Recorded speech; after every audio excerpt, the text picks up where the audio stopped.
Assalamu alaikum wa rahmatullahi ta'ala wa barakatuh. Bonjour tout le monde, j'espère que vous allez très bien. نواصل معا في سلسلة تكملة دروس كتاب السنة الثالثة ابتدائي. اليوم لدينا الدرس 59. فلنبدأ على بركة الله. Dis le dialogue avec tes camarades. Dis le dialogue، قل الحوار avec tes camarades مع زملائك. هنا زينب تقول Tu as une vache et un bœuf؟ هنا لدينا سؤال. Tu as une vache et un bœuf؟ لديك بقرة وثور؟ Oncle Slimane répond يجيب Oui et deux poules rousses. Oui et deux poules rousses. نعم ودجاجتين حمراوين. دونك هنا قلنا بأن روس هو لون الدجاجة، هو اللون المائل إلى الإحمرار. نمر الآن إلى دراسة الكلمات. الكلمة الأولى هي دو يعني اثنان. دو ثم و أو مجتمعان يشكلان الصوت هنا بكتابة الكتاب وهنا بكتابة الكراس. الكلمة الثانية بوف. هنا لدينا أو و أو. هذا الصوت هو لأن هو الحرف المتحرك لكن نمده قليلا. هنا بكتابة الكتاب وهنا بكتابة الكراس. لي يعني اقرأ. لي الصوت الأول هو م ن ف د ل غ ف. هنا الحرف ينطق تماما مثل الحرف المتحرك إذا كان لم يتبع بأي حرف بعده. داكوغ دونك نقول غ ف ل. أما إذا كان متبوعا بحرف آخر مثل هذه الحالات فإن هذا الحرف ينطق مثل الحرف لكن نمده قليلا. يعني نقول لاغ، لا نقول لاغ وإنما لاغ. فاغ فاغ. داكوغ دونك نجذبه إن صح القول أو نمده بهذه الطريقة فاغ إذا كان متبوعا بحرف في الأخير كما قلت لكم. الآن الصوت الموالي هو كذلك لكنه كما قلت لكم ممدود. ن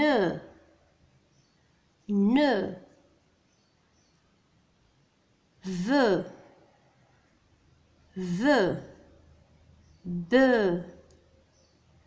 ب. هنا ساغ الأخت. كير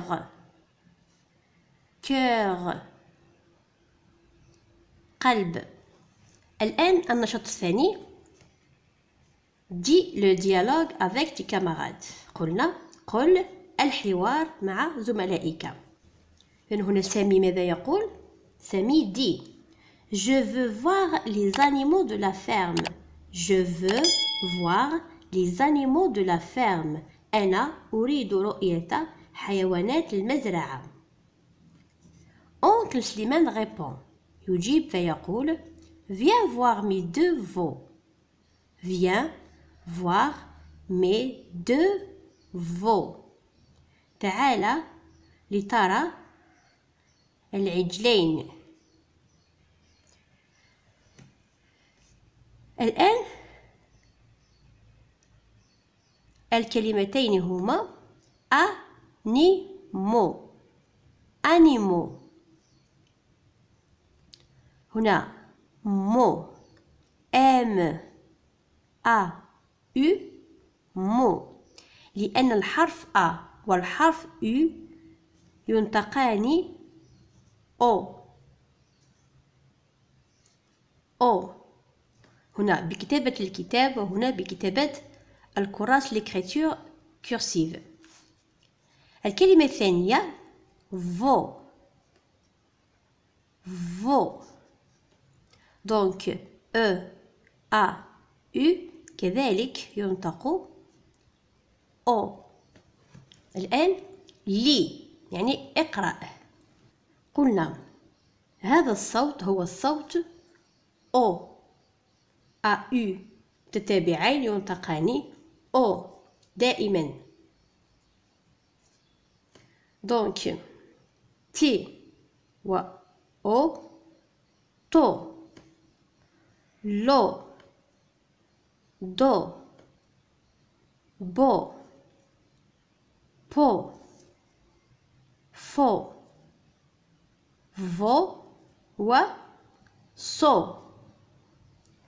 كذلك E A U دائما ينطق O. donc c'est le son O.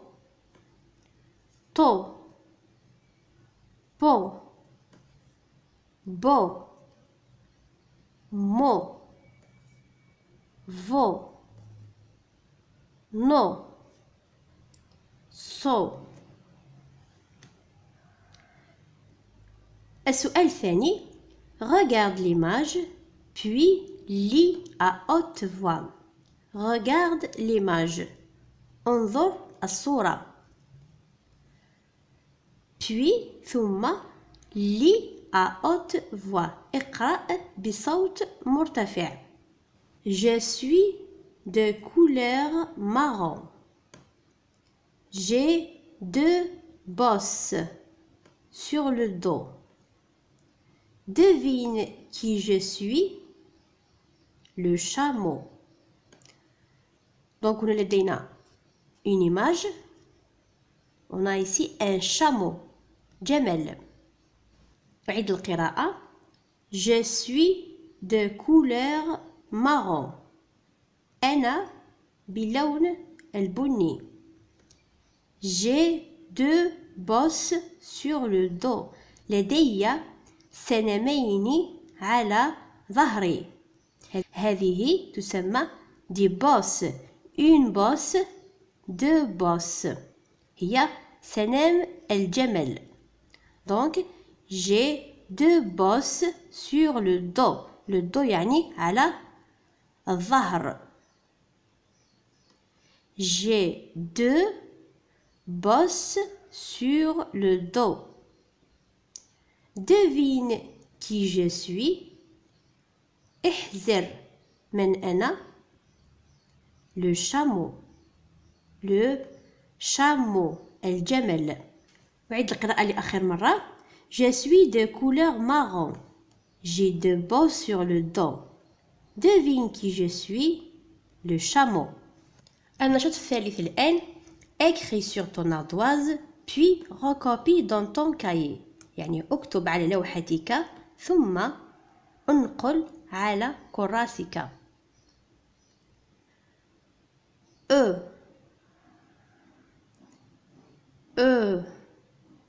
ثم O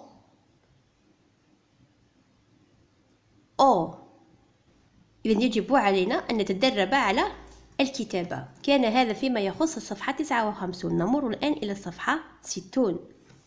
dis le dialogue avec tes camarades. قل الحوار مع زملائك.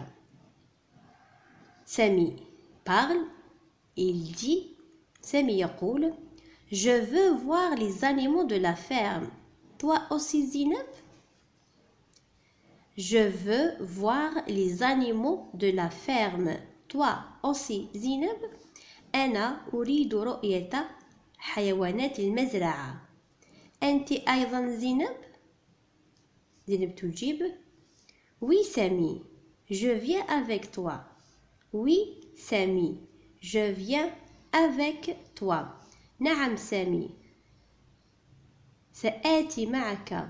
الكلمة هنا سي زينب زينب زي دونك هذا هو الحرف ز سي لا لتر زد زد minuscule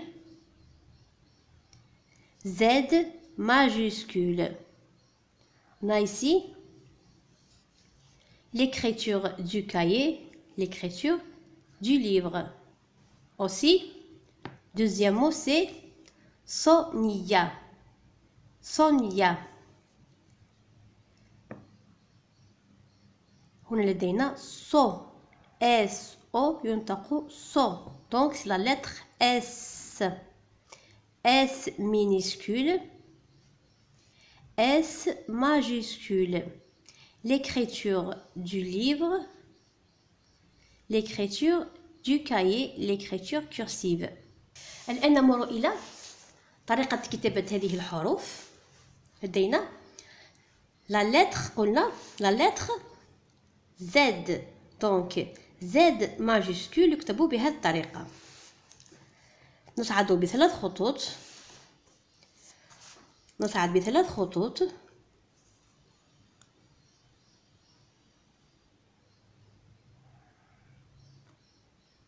بهذه الطريقة. La lettre Z majuscule de l'écriture cursive. الآن l'écriture minuscule de l'écriture cursive. الحرف الصغير لكتابة الكراس. نصعد بخط واحد وننزل بخطين. Donc c'est le Z minuscule de l'écriture cursive. الآن la lettre S. Donc S majuscule de l'écriture cursive يكتب بهذه الطريقة. نصعد كذلك بثلاث خطوط بهذا الشكل.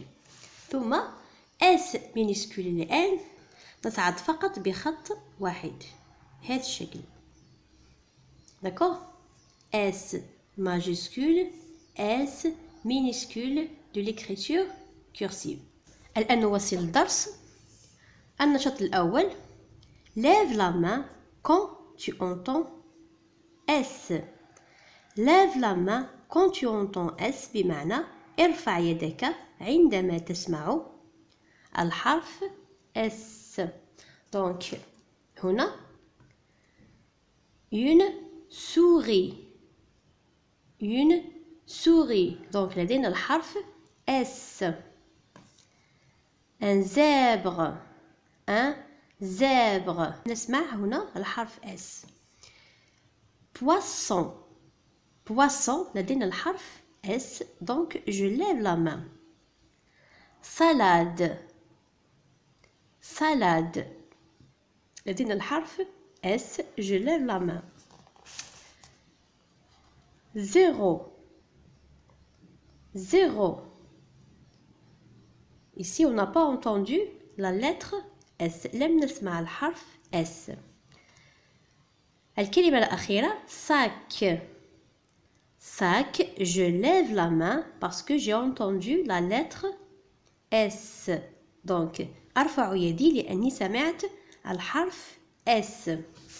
النشاط الثاني mets en ordre les syllabes pour obtenir un mot. mets en ordre les syllabes يعني ضع المقاطع اللفظية بالترتيب يعني رتب المقاطع اللفظية pour obtenir un mot لكي نتحصل على كلمة. لدينا كلمة لكن المقاطع فيها غير مرتبة يعني كلمة ليس لديها معنى. المطلوب هو ترتيبها ترتيب المقاطع يعني les syllabes pour obtenir un mot لكي نتحصل على كلمة لديها معنى. لدينا هنا de ça là. Donc le mot c'est très bien c'est salade.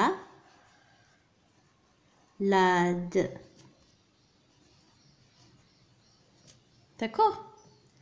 salade. ثم الآن ب غ ز. Donc c'est très bien, c'est zèbre. Zèbre. الآن غ ز. Donc c'est le zéro, très bien.